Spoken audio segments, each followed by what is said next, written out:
fidèle dans sa parole. Amen. Alléluia. Amen. Alors nous allons prier pour laisser place à la parole. L'heure est avancée et nous croyons que Dieu agit dans le temps. Amen. Seigneur, tu es bon. Tout ce que tu fais est bon. Il est écrit, Seigneur, que ta parole, elle est vie. Elle est source de toute espérance. La Bible déclare que ta parole a créé l'univers. Si nous sommes vivants, c'est par ta parole. Si nous existons, c'est par ta parole. Tu as déclaré, au commencement était la parole. La parole était avec Dieu et la parole était Dieu. Seigneur, ce matin, que ta parole vienne nous construire, que ta parole vienne nous changer, qu'elle vienne nous modeler au nom de Jésus. Quelles que soient les hauteurs qui se lèvent, maintenant je les abaisse au nom de Jésus. Je prie pour chaque cœur au nom de Jésus, que tu viennes ôter le poids, que tu viennes briser, Seigneur, l'endurcissement. Tu déclares que ta parole, c'est le marteau qui brise le roc. J'amène les cœurs à la sensibilité de ta parole au nom de Jésus. Et que, Seigneur, chaque cœur soit labouré, réceptif à ta parole. Et que, Seigneur, cette parole porte du fruit. Merci encore pour le Saint-Esprit, la présence de l'Esprit parmi nous. Nous déclarons maintenant que le Saint-Esprit se saisisse de nos vies, que le Saint-Esprit nous remplisse, que le Saint-Esprit nous accorde l'intelligence, la sagesse, la capacité de comprendre aisément ta parole. Père, je suis un homme. Et ce matin, Seigneur, je m'abaisse. J'ai des carences et des manquements. Viens me combler. Tu as déclaré, c'est poussé par le Saint-Esprit que les hommes ont parlé de ta parole. Accorde-moi l'habilité, la capacité, l'onction nécessaire, enfin, de relâcher ta parole avec exactitude. Que toute la gloire te revienne. Au nom suprême de Yeshua, Amashua, nous donnons 3 bons amen. Amen.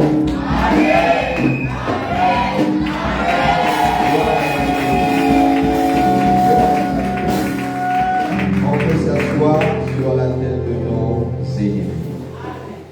Alors ce matin, Dieu me donne le privilège de parler de sa part. Vous savez, quand je regarde ce dimanche, ce premier dimanche où j'assiste, je me rends compte qu'il y a quelques carences par rapport à notre effectif habituel. Et vous savez que lorsque Dieu appelle, il équipe. Dieu équipe. Il équipe pour un but. Il équipe pour un dessein. Il équipe pour un objectif. Vous savez, il y a des principes que chaque individu établit. Et ces principes, il est le seul à les mettre en pratique. Il peut dire chaque jour ou chaque dimanche, quand je me lève, je sais que c'est le jour de culte, il faut que j'aille célébrer Dieu, je dois venir à 7 heures à l'église. C'est un principe qu'il établit. Mais le même principe qu'il établit va être pour lui un challenge, va être pour lui un défi. Parce qu'il va arriver des jours où tu ne seras pas même de venir à 7 heures. Il y a des jours où tu auras des difficultés. Mais quand c'est un challenge, quand c'est un défi, tu dis, j'ai pris un engagement solennel devant Dieu, alors j'y vais.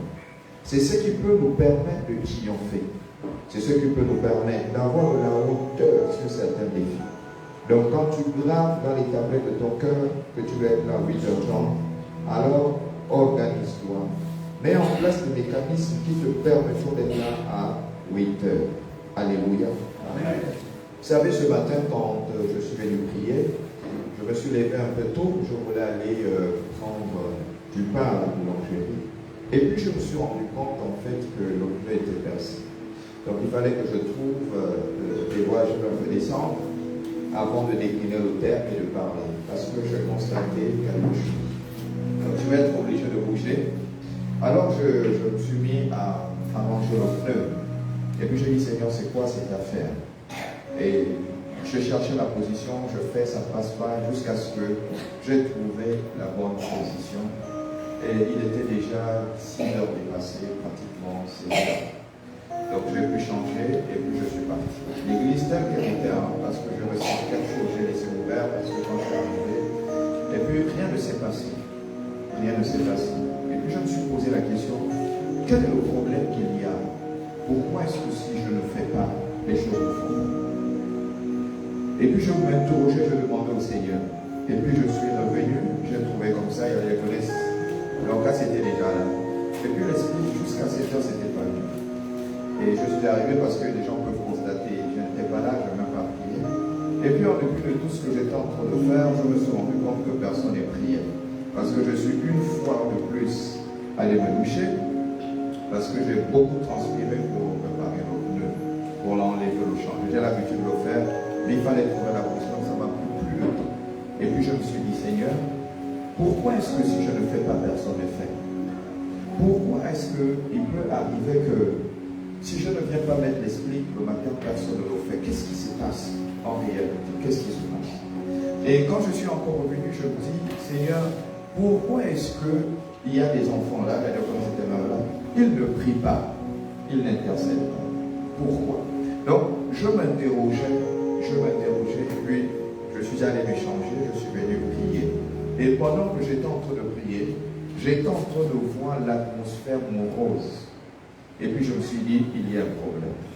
Alors tout de suite, j'ai arrêté de prier, j'ai recommandé les moments. Et puis j'ai dit, je vais vous parler avec Dieu.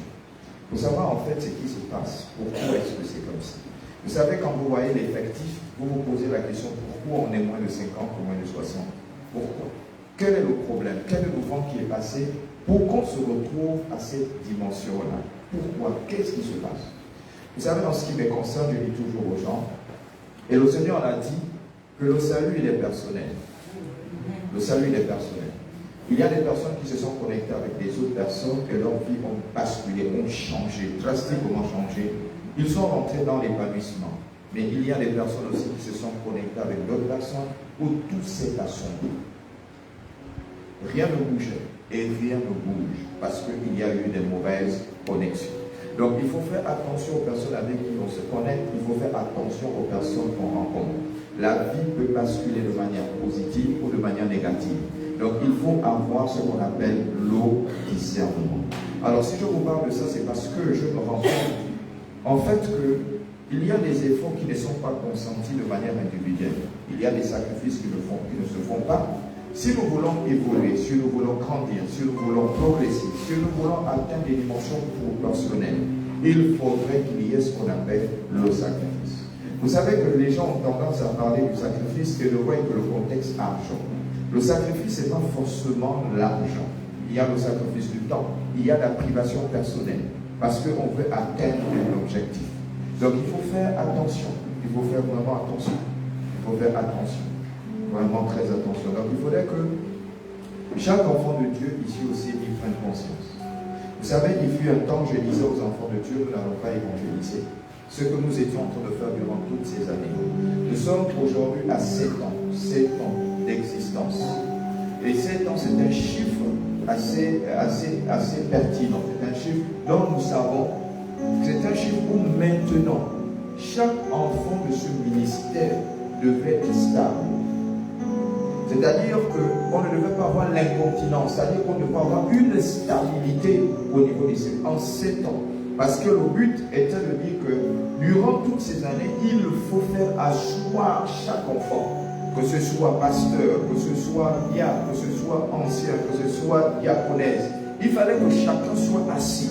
Et les enseignements coordonnés, c'était pour permettre aux enfants de Dieu de s'asseoir spirituellement, afin qu'ils ne soient plus inconscients. Mais au-delà de toutes ces années, jusqu'à aujourd'hui, en 7 ans, il y a encore des enfants qu'on appelle des raticismes ou des bébés spirituels ou des nés spirituels. On ne peut pas évangéliser parce qu'il n'y a pas encore cette stabilité évangélique. On ne peut pas faire le suivi parce qu'on n'a pas la capacité de suivre une âme.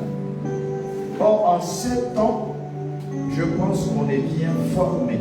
On a les os déjà formés. C'est un enfant qui grandit à 7 ans, il court, il mange comme 3e mois. Mais aujourd'hui, nous nous rendons compte que ça n'a pas encore décollé. Mais à quel moment ça va décoller? À quel moment on sera stable? À quel moment on ne sera plus perturbé, influencé par l'extérieur? À quel moment? À quel moment? Donc quand je regarde, je vois simplement des personnes qui sont en quête d'un idéal, des personnes qui ont besoin de sortir de la situation dans laquelle ils sont. Je vois des personnes, quand je regarde le peuple, je vois qu'au niveau du visage des enfants de Dieu, ils veulent l'épanouissement, ils veulent sortir de la situation dans laquelle ils sont. Mais ils sont comme comprimés, oppressés par les difficultés de tous les jours. Mais je veux voir des gens engagés, des gens servir Dieu, des gens être rattachés au ministère, des gens être rattachés au Père spirituel, des gens être rattachés aux principes qui sont établis par le ministère. Si ce principe n'est pas établi, je vous dis, vous allez tourner, rien ne se fera. Vous partirez même d'église en église. Si ce n'est pas établi, vous allez voir qu'il y aura une incontinence. Et les gens vont se poser la question que, mais attends, toi tu as fait 7 ans CMI, mais tu ne ressembles à rien. Tu vas quitter, si tu vas aller dans un autre ministère, tu ne seras pas productif. Tu ne pourras rien produire.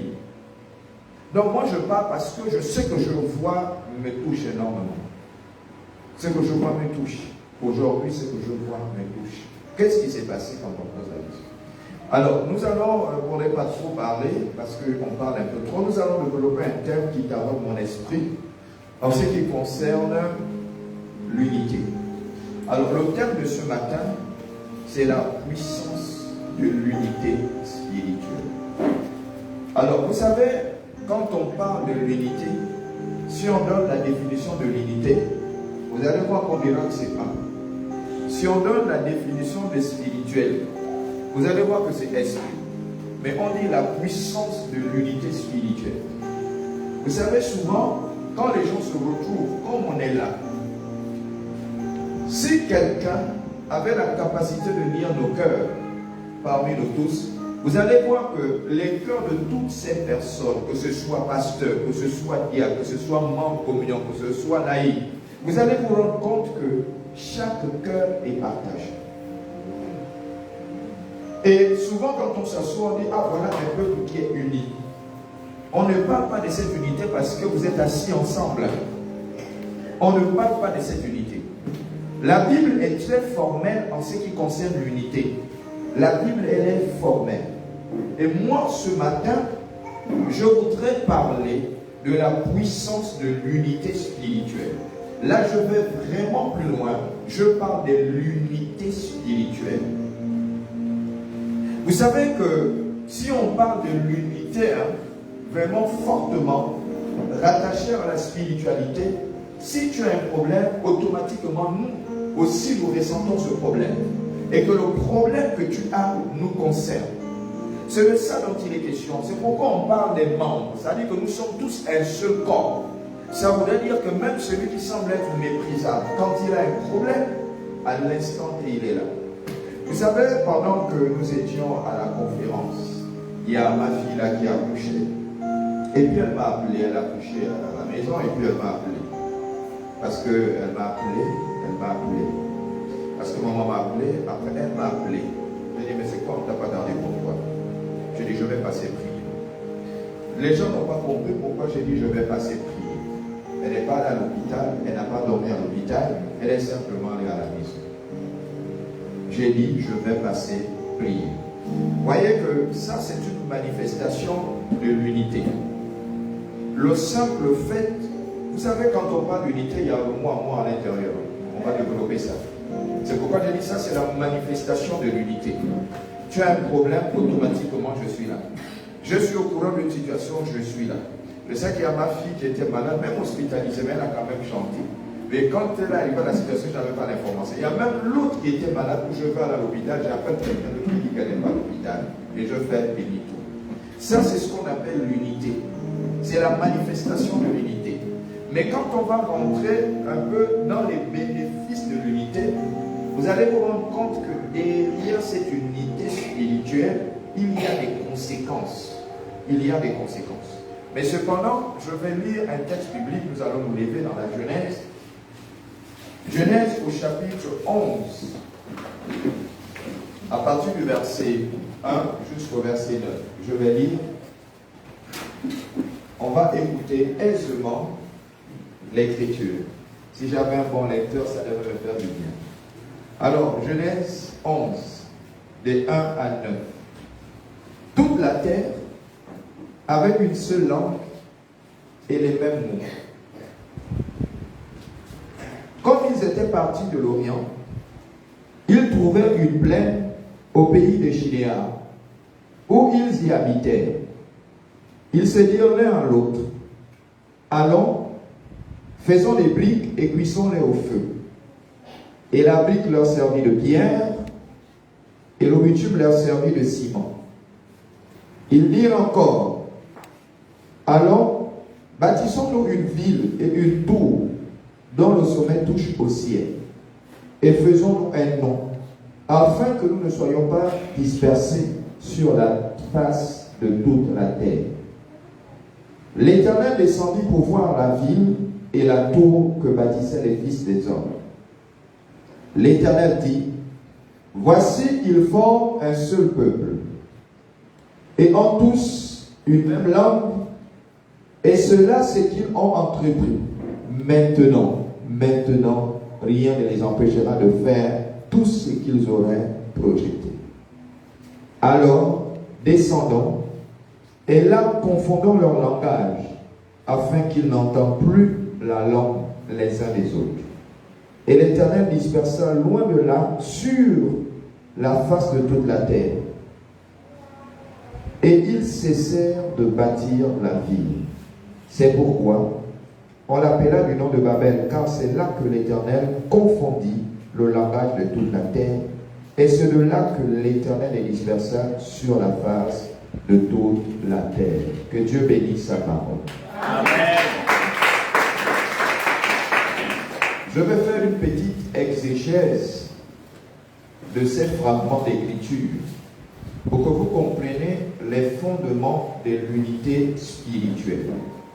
Les fondements de l'unité spirituelle, vous comprenez. C'est pourquoi je prends ce texte depuis la Genèse, depuis la création du monde. Vous allez comprendre qu'il y avait une unité qui était là. Et cette unité était manifestée par un seul langage. Ça voudrait dire que le peuple ici présent n'avait qu'un seul langage. C'était la première manifestation de l'unité. Et encore, le peuple qui était présent avait une seule pensée. La pensée, elle est matière spirituelle. Parce que la pensée amène à l'existence. La pensée crée. Donc, il y avait une autre forme d'unité, c'est la pensée. Ils avaient les mêmes pensées. Quand ils sont encore arrivés dans le contexte où Dieu a dit, là, il faut faire attention, c'est qu'ils avaient un projet commun. Ils avaient un projet commun. Et toutes ces manifestations d'unité amenaient le peuple à être fort et puissant. Parce qu'ils étaient un. Ils avaient le même langage. Ils avaient les mêmes pensées. Et ils ont eu un projet commun. Donc, rien ne pouvait les arrêter. Alors, quand Dieu, lui, il a parcouru la terre, et puis il s'est rendu compte de cette situation, du projet qu'ils avaient, il a dit que ce n'était pas un bon projet. Et Dieu a dit, le fait qu'ils ont un seul langage, le fait qu'ils ont une seule pensée, ils sont puissants. Et rien ne peut les arrêter. Et encore, ils ont un projet commun. Ça, c'est la manifestation de l'unité, la puissance de l'unité. L'unité, ce n'est pas parce que vous êtes assis ensemble. L'unité, ce n'est pas parce que vous êtes dans la même classe. L'unité, ce n'est pas parce que vous êtes dans la même maison. Mais l'unité, c'est avoir un même langage. Vous savez, Ananias et Séphora ont eu un même langage, ont eu une même pensée, et rien ne pouvait les arrêter. Rien ne pouvait arrêter Ananias et Saphira, parce qu'ils étaient complices. Et ça, c'est ce qu'on appelle l'unité. Ils avaient un seul langage, ils avaient une seule pensée, ils avaient les mêmes objectifs. Et quand Dieu a vu ça, Dieu a dit non, ils sont trop forts. Là où ils ont cette pensée, ils sont forts. Mais nous, qu'est-ce que nous devons faire? Il faudrait les confondre.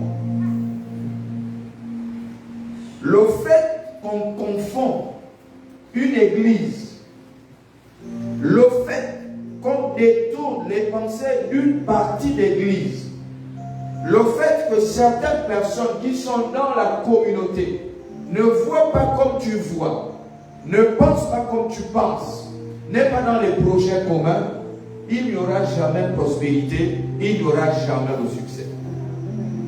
Personne ne dit Amen. Amen. Lorsque tu marches avec quelqu'un, si vous n'avez pas les mêmes projets, vous n'avez pas la même vision, vous n'avez pas les mêmes objectifs, il y a un qui va supplanter l'autre. Il va se servir de l'autre pour parvenir à ses fins. Amen. Ça, ce n'est pas l'unité. Ça, ce n'est pas l'unité. Mais quand Dieu a vu, Dieu a regardé, il dit, le peuple là est trop puissant. C'est que je veux faire. Vous savez, ce n'est pas le diable qui est à l'origine de toutes ces choses. Quand vous entendez quelqu'un dire que le diable divise pour mieux régner, c'est parce qu'il a calqué ça du ciel. Il a vu Dieu faire. Faites attention parce que les gens ont tendance à dire le diable n'a rien créé. Le diable c'est un falsificateur. Le diable c'est un imitateur. Quand ça a marché, il veut maintenant falsifier ça. Et ce n'est pas lui qui est l'auteur. Mais aujourd'hui on a collé ça parce qu'il se sert de ça pour mieux régner. Diviser pour mieux régner. Dès que deux personnes n'ont plus la même pensée, ils ne peuvent plus marcher ensemble. Dès qu'ils n'ont plus la même vision, ils ne peuvent plus collaborer parce qu'ils n'ont plus la même vision. Mais qu'est-ce qui s'est passé? Il y a quelqu'un qui s'est introduit. Et quand Dieu a vu, Dieu a dit, hey, le peuple là est trop puissant. Il faudrait qu'on trouve une stratégie. Il faut qu'on les confonde. Et vous savez, ils avaient un langage, un seul. Ils avaient une même pensée, une seule. Et ils avaient un projet en commun, un seul projet. Quand Dieu est arrivé, il a dit, la première chose qui semble être importante, qui va amener les gens à ne plus avoir la même pensée vers le même projet, c'est le langage. Et c'est comme ça que Dieu, lui, il a créé ce qu'on appelle la confusion du langage. Et quand il crée la confusion du langage, mais plus que toi et moi, on ne parle plus le même langage, on ne peut plus avoir la même pensée, on ne peut plus avoir des projets communs, parce qu'on ne parle pas le même langage. Et c'est comme ça qu'est née la multitude des langues et les nations sont nées. Amen. Plus l'unité. L'unité a été détruite. Vous savez, aujourd'hui Dieu m'a parlé de cette puissance de l'unité spirituelle. Mais à quel moment on parle de l'unité spirituelle? À quel moment? Quand est-ce qu'intervient l'unité spirituelle? Vous savez, ici, il y a même les chrétiens de dimanche. Ils ne viennent que dimanche.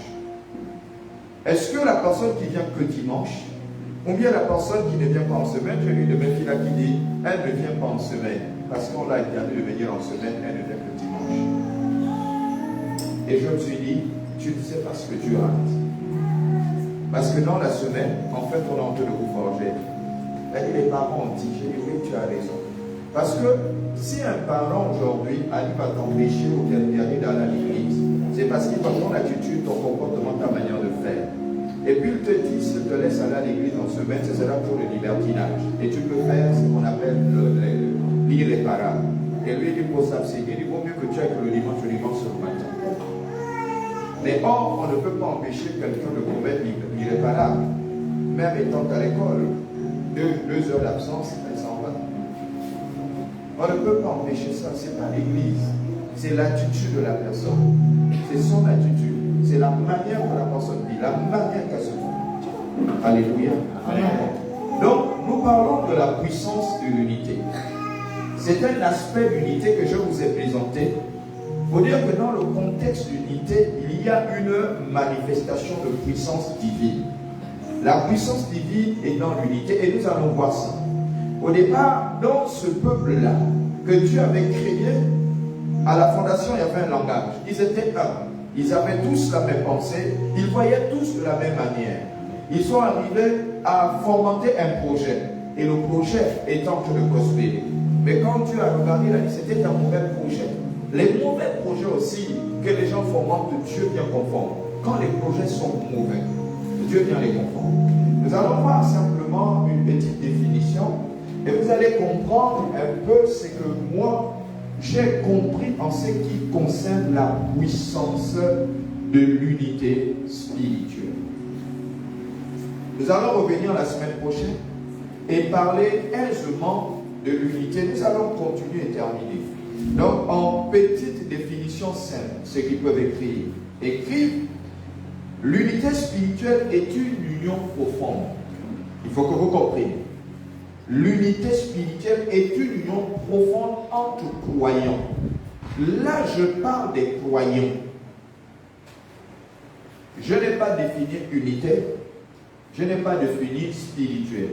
Je mis ça en mots composés. L'unité spirituelle, j'ai mis en mots composés. Donc, si vous n'êtes pas capable d'écrire ça, vous-même, vous auriez du mal à parler de l'unité spirituelle. Même si la Bible elle est profonde en ce qui concerne l'unité spirituelle. Parce que les gens ont tendance à dire, on va parler de ça, que Paul a tellement ressassé qu'il est absent de corps, mais il est spirituellement présent. Il a tellement ressassé, il a tellement parlé, mais nous on ne comprend pas le fondement, la profondeur spirituelle de ce que Paul est en train de dire. Vous savez, quand vous êtes spirituellement lié à une personne et que la personne se retrouve en difficulté, vous êtes capable de savoir ce que la personne ressent. Vous sentez quelque chose à l'intérieur de vous.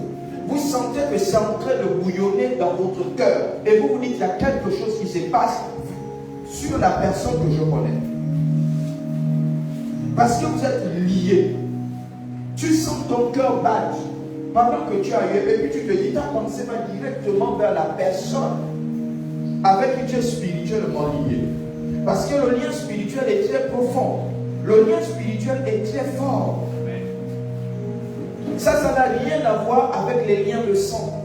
C'est un lien spirituel qui te permet d'avoir des sensations lorsque ton partenaire ou la personne avec qui tu es spirituellement lié ressent. Quand elle a la peur, tu ressens la peur. Et automatiquement, ça t'amène à rentrer dans un état de prière. Parce que vous êtes spirituellement liés. Amen. C'est de ça dont il est question en ce qui concerne l'unité spirituelle. Vous savez, lorsque nous sommes là, quel que soit le nombre de personnes que nous pouvons être, si nous sommes spirituellement liés, quand vous avez un problème, dès que vous donnez l'information, même sur la plateforme, et dès qu'on a l'information, la première chose que nous faisons, c'est la prière. Parce que nous sommes étroitement liés. Donc, quand on donne cette définition de l'unité spirituelle, on parle des croyants. On parle des croyants. Moi, je ne parle pas de l'unité spirituelle des païens, mais je parle de l'unité spirituelle des croyants. Vous allez voir que cette unité, on va lire pour que vous compreniez, vous allez voir que cette unité va transcender les cultures et transcender la vie sociale. Amen. C'est pourquoi quand vous examinez à la naissance de l'Église, et vous allez voir les exploits que le Saint-Esprit a fait pendant que l'Église était en train de naître. La seule chose qu'ils avaient de commun, c'était l'Esprit. Donc ils étaient unis par l'Esprit. C'était ça leur point commun, le Saint-Esprit. Lisez les Actes des Apôtres, vous allez voir que le point commun de tous les apôtres, c'était l'Esprit. C'est ce qu'on appelle l'unité spirituelle. Ils sont arrivés à un moment où, on en parlera, à un moment où c'est le Saint-Esprit qui dictait ce qu'ils avaient fait, ils allaient faire. Et c'est pourquoi la Bible dit là que tout était commun. Tout était commun. C'est ce que la Bible dit. Mais bien aimé, quand vous regardez un peu la sphère de l'Église actuellement, vous vous rendez compte que l'Église n'est pas unie. Vous vous rendez compte qu'il n'y a pas unité à l'Église. Vous vous rendez compte que l'unité spirituelle n'existe pas au sein même de nos différentes communautés. Pourquoi? Parce que l'unité spirituelle ne va pas t'amener à rechercher l'intérêt.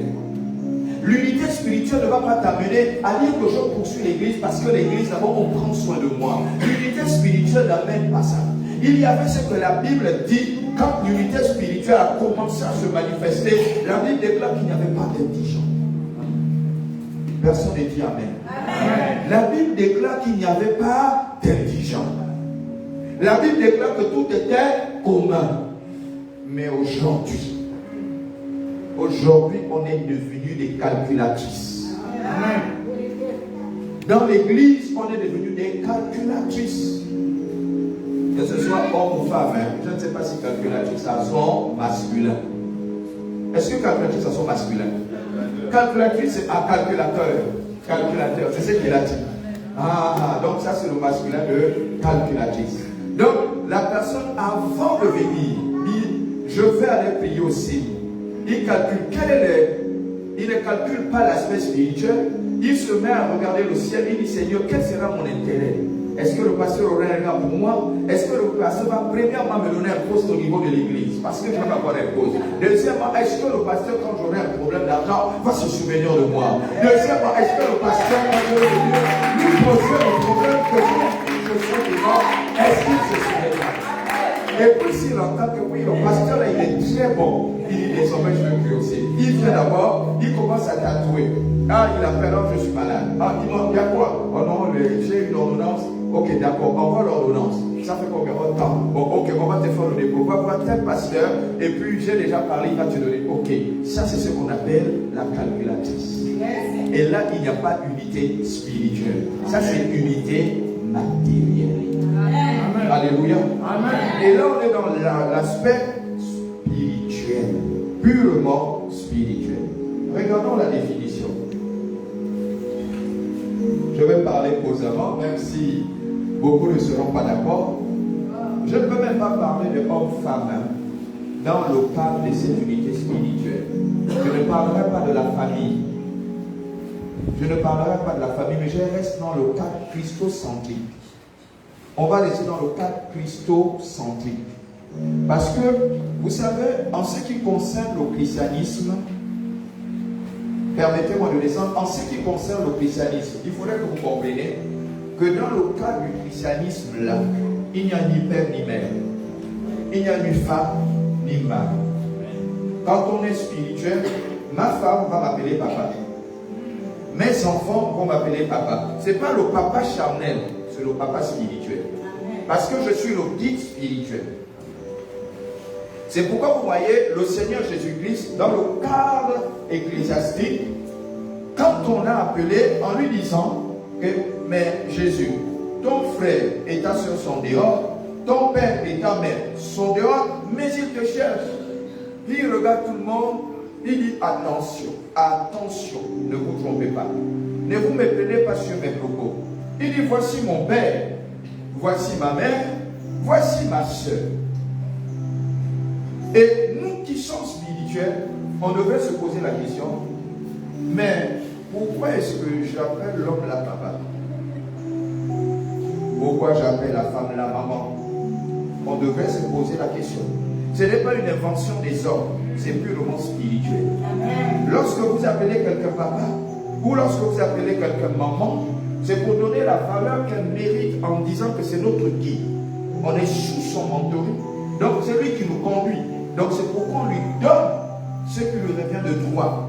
Le fait d'appeler papa, vous remettez l'autorité à qui le droit.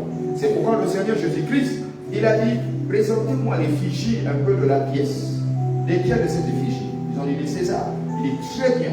Alors remettez à César ce qui est à César. Donc l'impôt, à qui doit payer l'impôt? Mais à Dieu, ce qui est à Dieu. Le service spirituel, on le rend Dieu. Quand on est ici à l'église, on est spirituel. Donc il faut faire attention. Il y a trop la chair qui se manifeste à l'église. Il y a trop la complaisance. Il y a trop la familiarité à l'église. Et cette familiarité tue l'onction. C'est pourquoi aujourd'hui, il y a plus ce qu'on appelle l'unité spirituelle. Il y a trop de familiarité. On aime la personne de manière charnelle et non de manière spirituelle. Tu as des désirs charnels au lieu de désirs spirituels. Tu vas regarder telle personne, elle est tellement belle, elle est tellement bien bâtie, elle est tellement bien, lui là, il a tellement d'argent. Au lieu d'avoir un désir spirituel vers la personne parce que la personne a un potentiel spirituel, non, on a des désirs charnels. Ça, c'est pas l'unité. Ça n'a rien à voir avec l'unité spirituelle. Il faut que nous comprenions ça.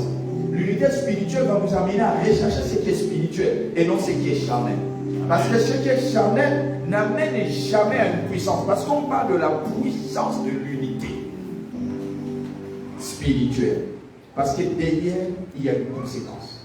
Il est important que derrière l'unité spirituelle, la puissance, nous ressortons en fait les bénéfices. Nous ressortons qu'est-ce que cette unité donne. Parce qu'on ne va pas développer des thèmes, et puis derrière, on ne voit pas la conséquence de ce que ça donne. Est-ce que c'est une conséquence spirituelle? Est-ce que c'est une conséquence spirituelle positive? Est-ce que c'est une conséquence spirituelle négative? Il faudrait qu'on sache ça. Est-ce que dans le Seigneur, il y a des conséquences négatives? Est-ce que lorsqu'on vient servir le Seigneur, il y a des conséquences négatives? Si oui, quelqu'un va se lever en disant peut-être que ça fait 10 ans, j'ai prié Dieu, je n'ai pas été capable de me marier. Ça fait 10 ans, je prie Dieu, je n'ai pas trouvé le travail. Ça fait 10 ans, je prie Dieu, mais jamais je n'ai une promotion. Alors là, on va se poser des questions. Je vais ouvrir cette petite brèche. On va se poser des questions. Ça fait 10 ans que je suis dans le Seigneur. Je ne suis pas capable de me marier. Je n'arrive pas à marier. Aucun homme ne me regarde. Si quelqu'un me regarde, c'est clochard. Et puis je fais quoi avec clochard? Il n'y a rien là-bas, il n'y a pas d'argent. Tu es un homme, tu calcules, tu dis, moi je dois avoir une femme qui travaille sans enfant. Mais aujourd'hui, il faut aller prendre bébé. Bébé n'a pas d'enfant. Mais si c'est 12 ans là, il y a déjà enfant. Donc tu n'as pas le choix. Alléluia. Donc il faut prendre bébé, quelqu'un qui naît, tu commences à faire les calculs, c'est bon. Si c'est une fille, c'est ma femme. Il faut faire comme ça là. Mais si c'est aujourd'hui là, tu vas rester comme ça. Et puis tu dis, je ne me marie pas. J'arrive pas à me marier, pourtant je travaille. Mais quand je trouve une femme, elle a déjà 2, 3 enfants. Mon frère, les femmes, il n'y a plus les femmes qui n'ont pas d'enfants. 12 ans, il y a enfant. Bon, maintenant tu fais comment? Alléluia. Amen. Alors, dans ce contexte, quand tu te retrouves avec une situation, 10 ans tu es dans l'église, comme certains, ça fait 7 ans qu'ils sont saisis. Et comme je disais, on ne voit pas la plus-value. Il n'arrive pas à booster sa génération. Il quitte le CENI, il va à Libreville, il n'est pas capable d'ouvrir cellule CENI. Il quitte le CENI, il va à Franceville. Ça fait 7 ans que le ministère existe, mais il est à Franceville. Même pas petite cellule de prière pour dire que Dieu m'a donné l'onction. Mais il au CENI, 7 ans qu'il revient au CENI. Papa, je suis là. Ah frère, ça fait combien de temps que Dieu m'a dit? Ah, ça fait 7 ans. Mais dis-moi, combien de personnes tu as amené à l'église? Papa, il n'y a personne.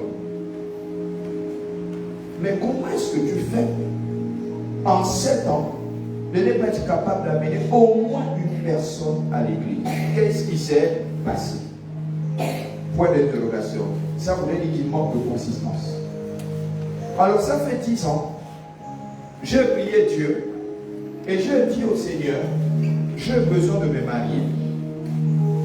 Et je n'arrive pas à me marier parce que tous les hommes qui viennent, c'est des blagueurs. Je dis, tu as un problème, c'est pas tu le problème, mais c'est toi le problème. Ah papa, ça fait 10 ans, je n'ai pas de promotion là où je travaille, mais pourtant je suis à l'église. Ce n'est pas Dieu le problème, c'est toi le problème. Amen.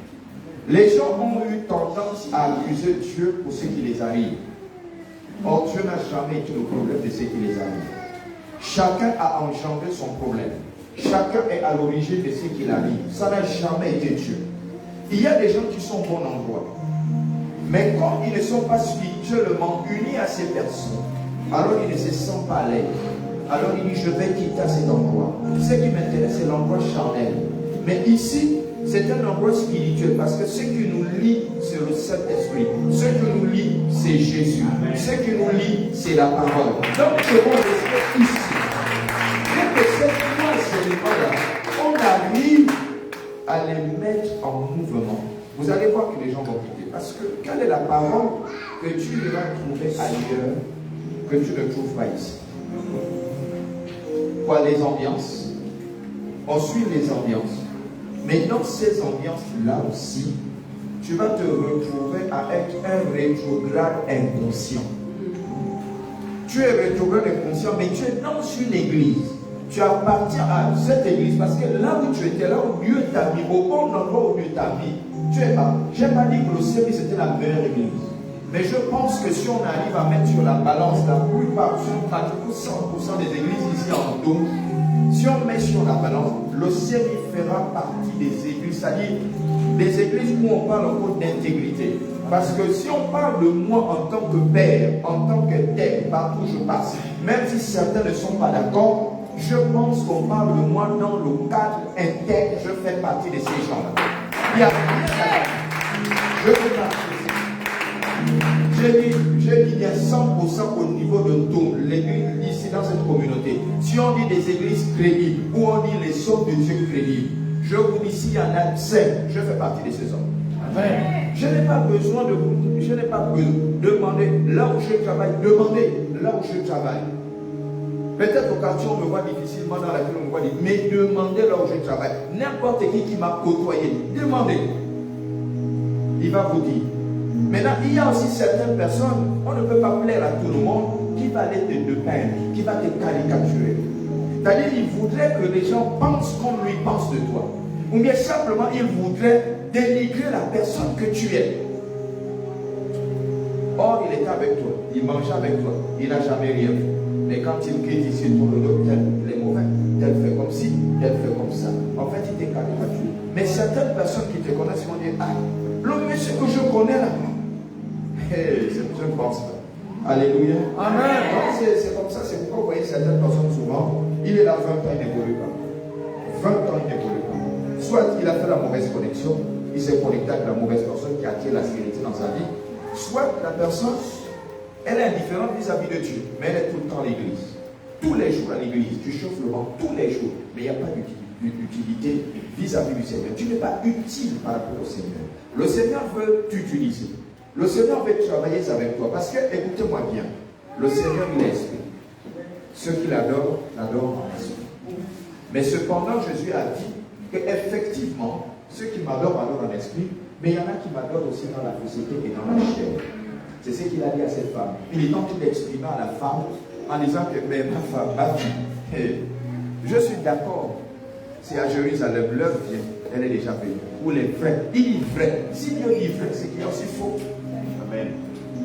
Parce qu'il ne peut pas se décider de dire vrai adorateur, c'est qu'il y a aussi faux adorateur. Il dit, les vrais adorateurs vont m'adorer quoi? En esprit. Mais pourquoi, comment il peut parler d'esprit? Toi, tu es chair. Tu fais comment pour adorer Dieu en esprit? Il dit en esprit et en vérité. Ça voudrait dire qu'il y a des gens qui adorent Dieu dans la chair et qui adorent Dieu dans la fausseté.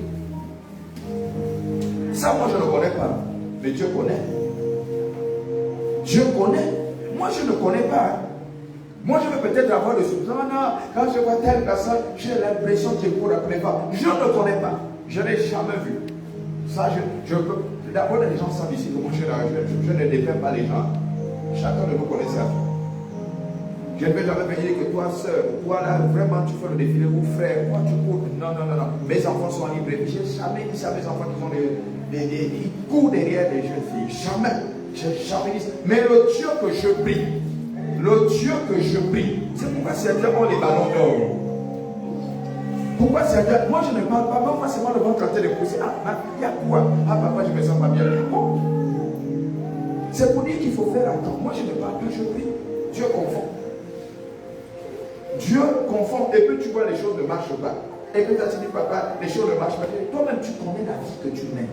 Chacun de nous, on connaît la vie qu'on mène dans le secret. Dieu nous voit. Même dans nos maisons, Dieu nous voit. Donc, dans tous les cas, quand je parle de l'unité spirituelle, il faut faire attention par des croyants. Les premières personnes impliquées dans l'unité spirituelle, c'est les croyants. Nous sommes croyants. Il y a une unité que nous devons manifester, c'est celle de la spiritualité. Mais celle de la spiritualité, il s'agit de quoi? La définition nous dit qu'il s'agit de qui? Premièrement, il s'agit de Dieu. Dieu est l'auteur de l'unité spirituelle. Deuxièmement, il parle de la manifestation de l'amour, la manifestation de l'amour en Christ Jésus. On ne peut pas être uni spirituellement sans manifester l'amour de Jésus, l'amour en Jésus-Christ. La Bible dit que Dieu a aimé le monde. Il dit tant d'aimer le monde. Mais c'est plus bien qu'il y a des gens qui disent qu'ils vous aiment, mais ils ne sont pas prêts à se sacrifier pour vous.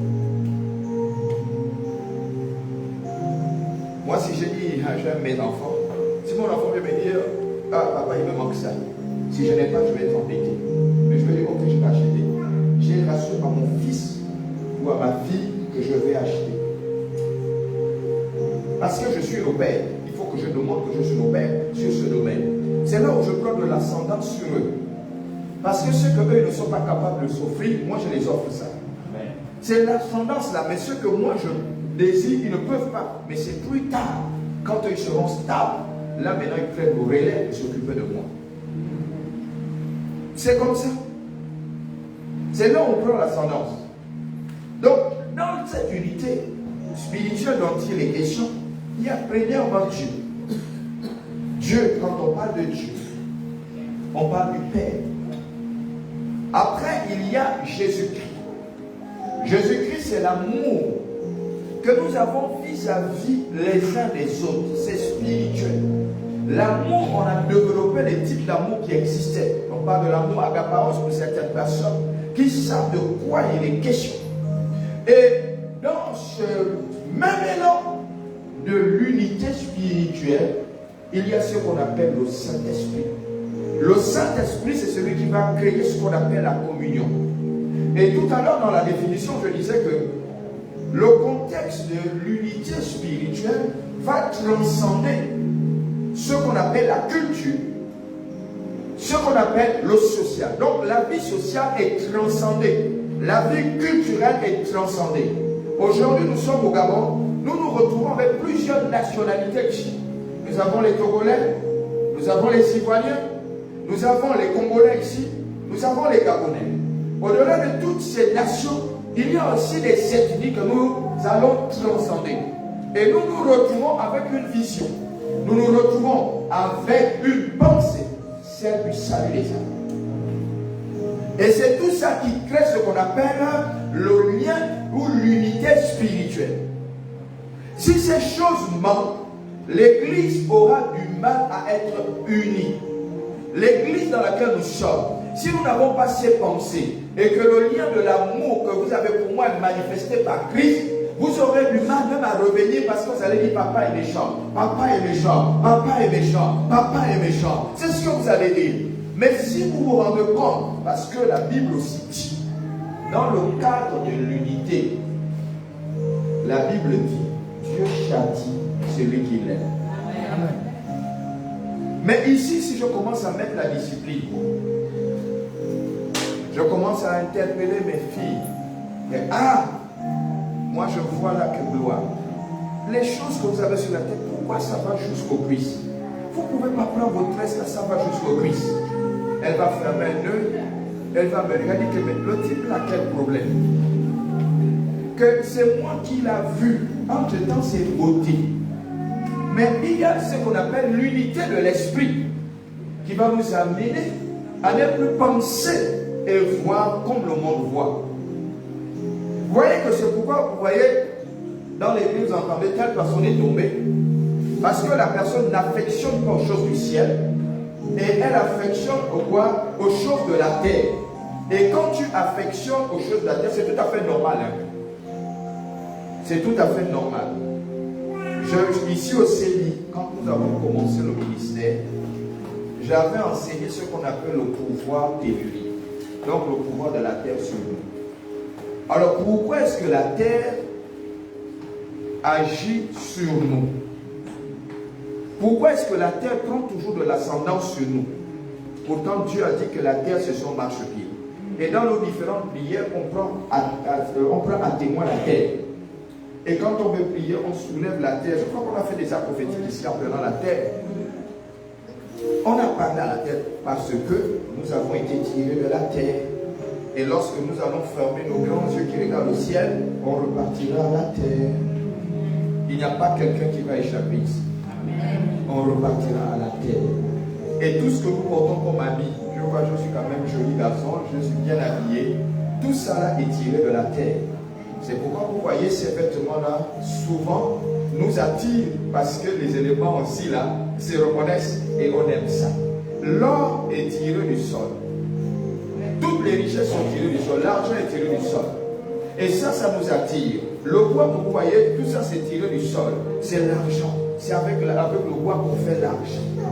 Et vous allez voir que l'argent va avoir tendance à nous tirer vers lui. Or, la Bible déclare que nous sommes des êtres spirituels. Et l'unité spirituelle va nous amener à nous déconnecter des choses matérielles. Ce n'est pas qu'on n'aura plus envie de manger, de s'habiller, non. mais on ne sera plus influencé par ces choses. Est-ce que vous comprenez? Amen. Certaines personnes ici sont influencées par les amis et on les gagne facilement. Certaines personnes sont influencées par l'argent, on les gagne facilement. Amen. Que ce soit homme ou femme, il n'y a pas que femme. Il y a aussi homme.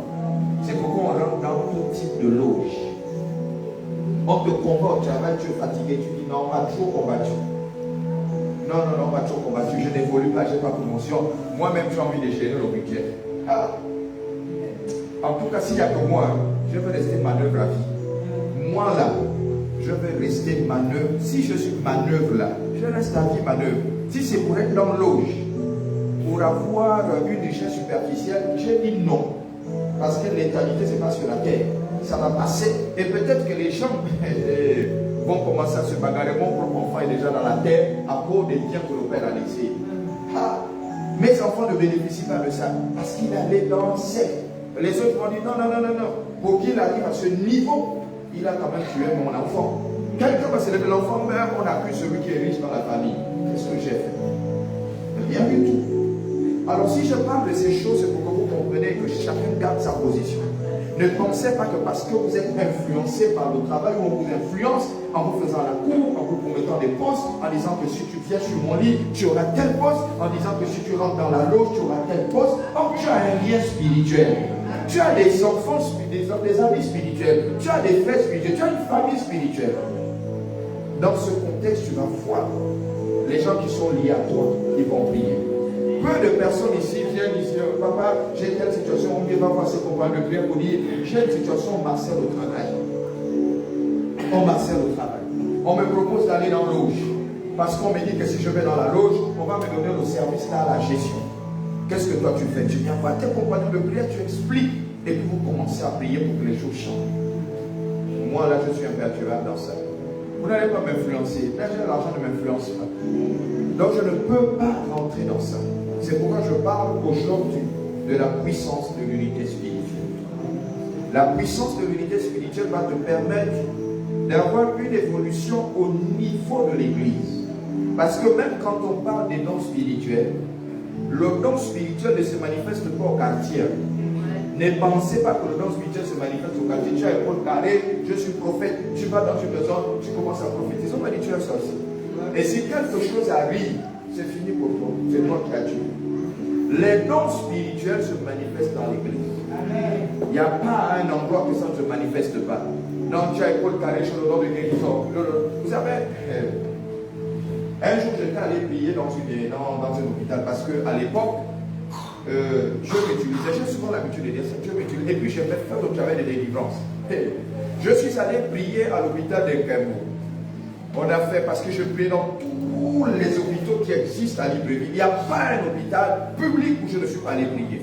Où les gens ne sont pas revenus à la vie. Je suis allé en Kembo. Kembo, il y a trois catégories de personnes qu'on trouve là-bas.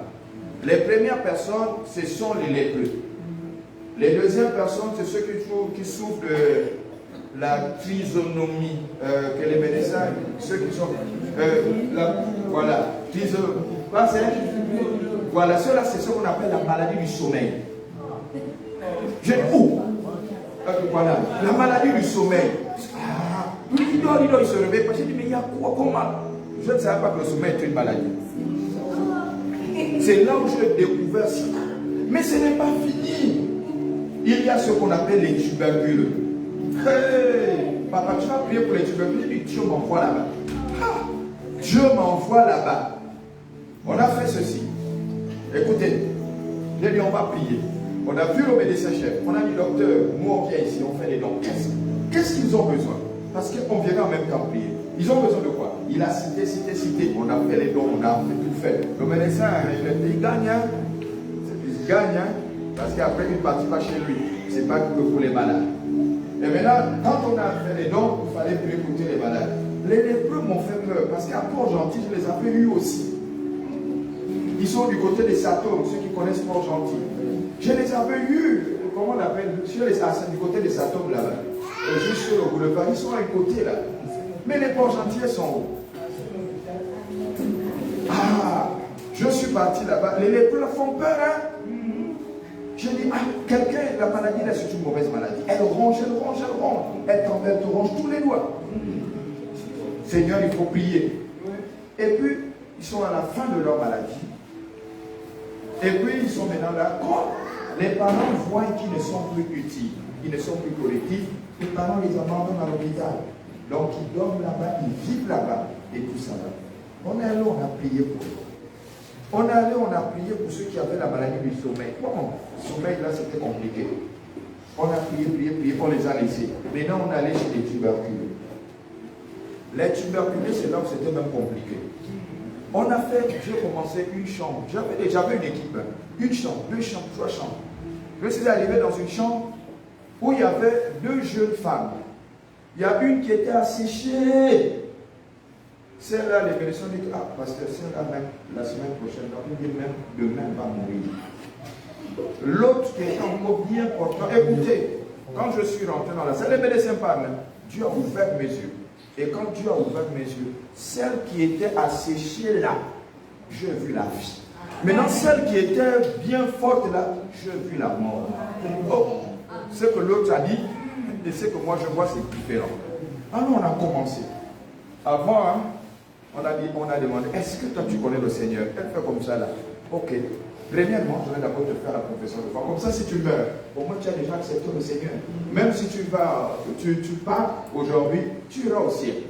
On a fait la confession de foi, papa, elle a fait. L'autre aussi, toute grosse là, qui est tuberculeuse aussi, elle aussi, on a fait. On a commencé à prier, papa, prier. Celle-là qui était asséchée, j'ai dit, allez, tu reviens à la vie. Tu reviens à la vie. Et puis finalement, elle est revenue à la vie. On a donné les contacts à Mélanie. L'autre là que j'ai vu la mort, quand on a entendu le dos, le lendemain, elle est décédée. Le lendemain, elle est décédée. Elle est décédée. Maintenant, celle qui était toute asséchée là, dans l'hôpital, elle était maintenant tout le groupe. Ça, c'est elle est partie. Elle est sortie de l'hôpital. Le médecin dit, elle me chie. Elle dit, non, moi, j'ai fini mon travail. Parce que je suis à l'Alliance chrétienne, à l'époque, à l'Alliance chrétienne, et nous étions un groupe de personnes dans le ministère de prière, de délivrance et de guérison. On était un petit groupe. Mais donc, on ne travaillait pas pour l'Alliance chrétienne, on travaillait pour un ministère à part entière. Mais on appartenait à VIA2, à l'Alliance chrétienne. Et c'est comme ça que je dis, si vous voulez prier, venez à VIA, mais moi, là, je vais pas à l'église.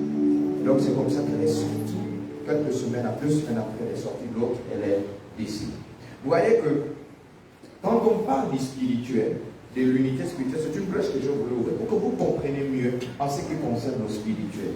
Le spirituel n'a rien à voir avec ce qui est charnel. Le spirituel n'a rien à voir avec nos désirs charnels. Le spirituel a à voir avec tout ce qui est esprit. Amen. Tout ce qui est esprit. Il y a quelque chose que le Seigneur Jésus-Christ avait dit dans le livre de Jean 6, le verset 63 jusqu'à 66. Il était en train de parler d'un certain nombre de choses. Après, le Seigneur Jésus-Christ a dit, recevez mes paroles. Il dit, recevez mes paroles, car elles sont esprit et elles sont vie. Vous voyez que la parole que nous relâchons ce matin est une parole qui donne la vie. Si quelqu'un a la capacité de saisir cette parole, si quelqu'un a la capacité de comprendre les profondeurs spirituelles, la personne seule va s'asseoir, ouvrir la Bible et commencer à dire au Seigneur, parle-moi. Parce que les mystères qui sont dans la parole de Dieu amènent chaque personne que nous sommes à être régénérée. Et comme le diable l'a compris, il est en train de museler les enfants de Dieu. En fait, il n'a pas la capacité d'ouvrir la Bible et la lire. Certaines personnes n'ouvrent la Bible que le dimanche, ou pendant les temps de mardi, ou les temps de jeûne d'enseignement. C'est ce seul jour qu'ils ouvrent la Bible. Or, s'ils se décident de lire la Bible à compter d'aujourd'hui, dire, moi je veux découvrir un peu les mystères. Mais ce qui est sûr, si tu veux mieux comprendre la Bible, moi je t'encourage à lire les évangiles, à commencer à lire les évangiles. Amen. Tu lis les évangiles. Après les évangiles, tu vas maintenant sur les épîtres. Là, tu seras capable de comprendre. Mais comme l'histoire de Jésus-Christ, là, on a tellement parlé de l'histoire de Jésus-Christ que les gens ne veulent même plus aller lire la Bible. Pour eux-mêmes comprendre l'histoire de Jésus-Christ, il y a 2 choses fondamentales. La première, c'est la vie de Christ. Quand vous allez lire la Bible, La première chose, c'est la vie de Christ. La vie de Christ va vous amener à comprendre que Jésus-Christ aussi a vécu avec les hommes. Il a eu les mêmes désirs d'avoir faim. Il est lui-même aussi allé aux toilettes. Il est lui-même aussi allé se laver. Il a fait ce que toi et moi fait. Ça, c'est ce qu'on appelle la vie de Christ. Maintenant, dans les évangiles, il y a un deuxième aspect que tu vas comprendre quand tu vas lire. Ce sera la doctrine de Christ. Alléluia. Amen. Est-ce que vous me comprenez? Amen. Vous aimez les choses puissantes, on prie, on saute, c'est ce que vous aimez? Là, on peut vous enseigner sur quelque chose d'important sur la puissance de l'unité spirituelle. Si tu veux être spirituel, voilà les prérequis que je te donne. Parce que si tu viens à l'église en tant que charnel, tu ne seras jamais greffé. La Bible déclare que nous sommes un corps. Et quand on parle de corps, c'est parce qu'on veut faire une représentation physique de ce que nous sommes. En disant, voilà le corps. Il y a le membre là, il y a lui là, il y a cette jambe, il y a l'autre, il y a la tête. Je disais à un des enfants ici qu'aujourd'hui, même l'oreille, on a du mal à parler de l'oreille. On a du mal à parler de l'oreille. Aujourd'hui, les gens acclament les mains parce que la main permet de manger. Tu es content. Les pieds parce que ça te permet de te déplacer. Les gens, même la tête, ignorent que dans la tête, il y a les yeux, il y a l'oreille, il y a le nez. Mais le jour où ton oreille aura un problème, le membre que tu penses être inutile, le jour où il a un problème, c'est tout ton corps qui va baver. Je t'assure, tout ton corps va baver, que même l'oreille était capable de bouleverser, même la petite dent, quand la dent te secoue,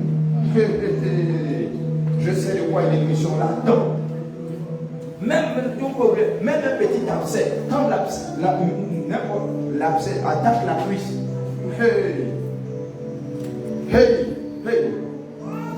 on néglige.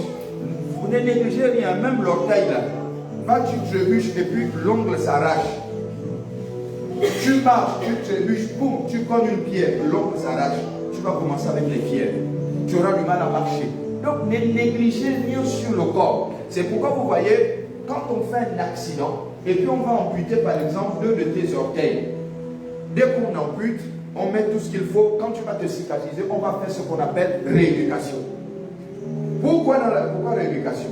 Parce que la rééducation va t'amener à t'habituer à vivre sans les 2 orteils qu'on a extraits, qu'on a enlevés. Parce qu'il faut qu'à nouveau tu marches, parce que tu vas sentir un déséquilibre, tu sentiras un vide, tu sentiras qu'il y a quelque chose qu'on a enlevé. Parce que tu étais déjà habitué à ça. Quand on enlève, on va te mettre le plat, je ne sais pas trop quoi. Et puis quand on va enlever ça, on va faire rééducation peut-être pendant 1 an. Pour que tu t'habitues. Quand on enlève le bras droit, il te reste le bras gauche. Quand on va terminer avec le bras droit, on va commencer à faire ce qu'on appelle rééducation. Pour que tu apprennes maintenant à écrire, à manger avec le bras gauche. Vous voyez? Donc, c'est de ça dont il est question. C'est pourquoi on parle de l'unité spirituelle. Dans le monde des esprits, on y voit comment nous sommes unis. Donc, si telle personne, papa Christian, a un problème, c'est toute l'église qui a le problème. C'est pourquoi vous voyez, à l'époque au CEMI, quand un enfant est malade et qu'il y a l'information, c'est tout le CEMI en réunion comme ça qui se déborde, qui va à l'hôpital. Même les médecins, les infirmiers sont fait parce que, lui là, il a autant de connaissances, c'est parce que c'est le corps qui souffre. Et tous les membres aussi vont maintenant faire le corps. C'est là où on dit, donc il a autant de personnes. C'est ça, c'est de ça dont il est question en ce qui concerne l'unité. Mais toi là, reste chez toi. Personne ne connaît chez toi. Le jour où tu caches même les gens chez toi, le jour où tu as un problème, les gens vont maintenant chercher à savoir où tu habites. Nous sommes une église qui manifeste l'unité du corps. Chaque enfant qui vient ici a le devoir de monter là où il habite. Et que les parents, si tu es un enfant, et que tes parents sachent chez qui tu pries, chez l'homme que tu pries, celui qu'on appelle le pasteur, il faudrait qu'on le voie. Que les gens sachent que celui-là est d'une bonne moralité ou pas. C'est comme ça que les parents vont te dire, si c'est le pasteur là que je veux, il n'est pas bon. Il ne faut plus aller là-bas. Il ne faut pas cacher ton pasteur à tes parents. Parce que ce que l'Église est en train de donner aux enfants de Dieu, l'Église donne la vie. Mais il y a certains aussi qui donnent la mort. Amen. Alléluia. Amen. Alors pour finir, quand je parle de la vie et la mort, la Bible est claire. Il dit que la vie et la mort sont au pouvoir de la langue. Si aujourd'hui je parle de mort, Et je parle de vie parce que ce sont des choses qui sont avérées. Aujourd'hui, tu peux être dans une congrégation où l'homme de Dieu peut t'amener à haïr tes parents. En disant que tes parents sont sorciers, si tu vis ce que tu vis, l'origine c'est les parents. Au lieu de te donner la solution, mais il trouve un bouc émissaire. Et toi, tu vas faire quoi? Mûrir la haine contre ton père et contre ta mère. Et tu trouves maintenant toute la famille, c'est des sorciers. Mais si toi là, Dieu t'a appelé, finis les sorciers de ta famille. Finis les sorciers de ta famille. Si tu sais que dans ta famille il y a sorcellerie et que l'origine c'est ta mère, elle vit, tu dis ok maman, je vais te torturer. Plus que tu as l'origine de ça, maintenant je vais voir le Dieu que je prie. Si réellement c'est un Dieu vivant, alors tu vas changer ça. Elle va venir à se confesser. Alléluia. Alléluia. Vous savez, un jour, j'ai une de mes nièces, je vais finir avec ce témoignage. Vraiment, je bénis Dieu pour ce qu'il a fait il y a 30 ans dans ma vie. C'est ce qu'il a fait. Vous savez, dans ma famille, et d'ailleurs dans toutes les familles, il y a au moins un sorcier. Au moins un sorcier dans la famille. Et c'est comme ça que ma nièce là, elle a raté le bac. On ne comprenait pas intelligente. D'ailleurs, on est intelligent. Et puis, elle a décidé d'aller manger le bois sacré. Et quand ma nièce va manger le bois sacré, au lieu d'aller voir sa vie, c'est moi qu'elle vient voir. Moi, je suis l'oncle. C'est moi qu'elle vient voir. Elle commence à dire, voilà, tonton Ivan, moi je t'ai vu, je suis allé manger le bois parce que j'ai cherché ma fille, je ne sais pas ce qui se passe. C'est toi que j'ai vu, c'est tel. Les tel là, qui étaient derrière moi en train de me poursuivre là, ce sont des gens que je connaissais très proches de moi, mes parents. Elle a cité les noms, je sais. Je connaissais parce que j'étais déjà chrétien. Et quand j'étais déjà chrétien là, et je suis rentré dans une dimension spirituelle très élevée. J'avoue qu'au départ, au sein de ma famille, ils avaient réussi à me museler. Donc je faisais le banditisme, tout ce que je faisais, j'étais muselé en fait.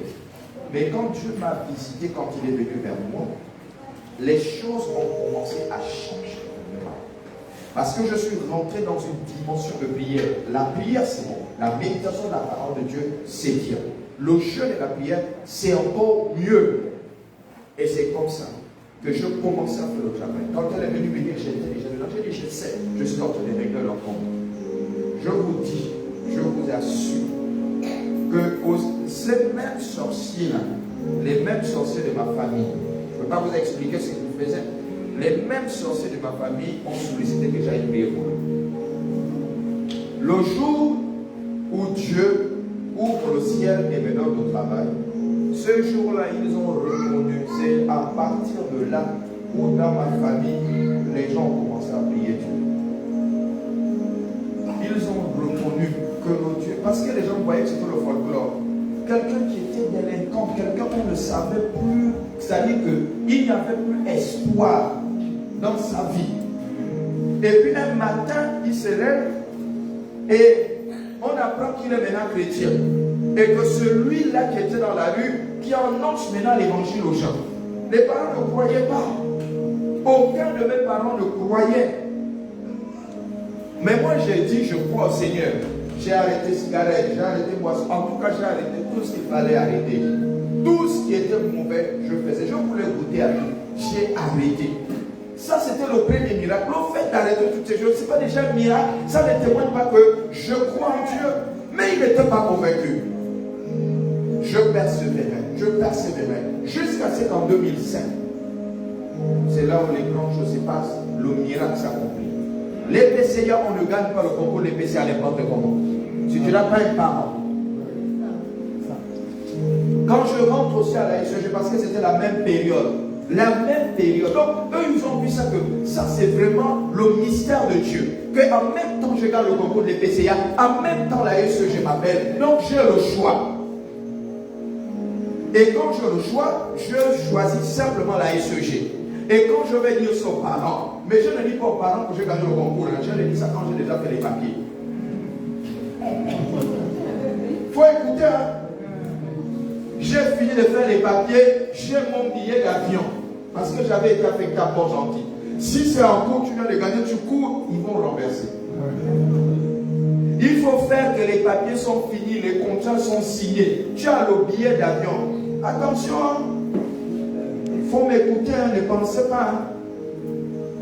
Dès que vous avez eu le concours, tu cours. Oui, papa Justin, j'ai eu le concours. Ah, il dit ok. Ok. Il fait vite quelque chose. Quand tu le parles, on dit non, il y avait erreur. On te dit ça qu'il y avait erreur, c'était pas toi.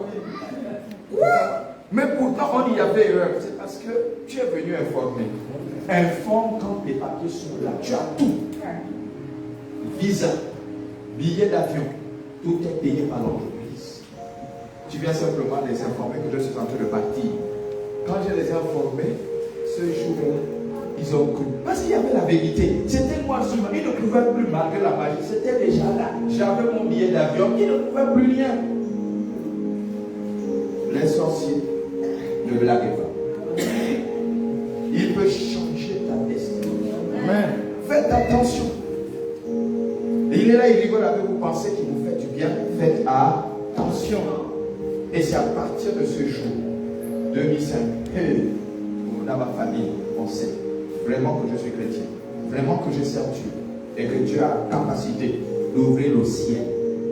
Si tu parles comme l'écuyer, en disant que même s'il y a l'escalier, je vais te dire, tu vas voir, mais tu ne manqueras pas. Que Dieu te bénisse. Qu'il bénisse ton âme, qu'il bénisse ta vie. Acclame le Seigneur fort, très fort. Pose les clés. Alléluia. Nous allons nous lever. Nous allons bénir la parole qui a été relâchée ce matin. Demandons au Seigneur, avec son aide, que nous puissions avoir l'unité spirituelle et les deux nous prions. Seigneur, mon Dieu,